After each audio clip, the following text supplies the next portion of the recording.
This is the first part to show you the M12 mini engine that I decided to fit into a teeny little boat that I had from a Midwest kit made in the 80s.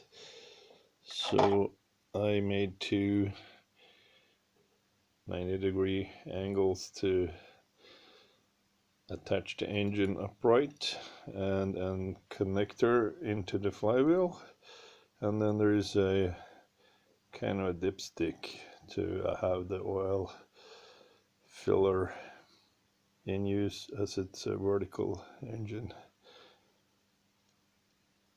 The gas tank has to be repositioned somewhere, and the ignition system as well should be fairly easy to mount it.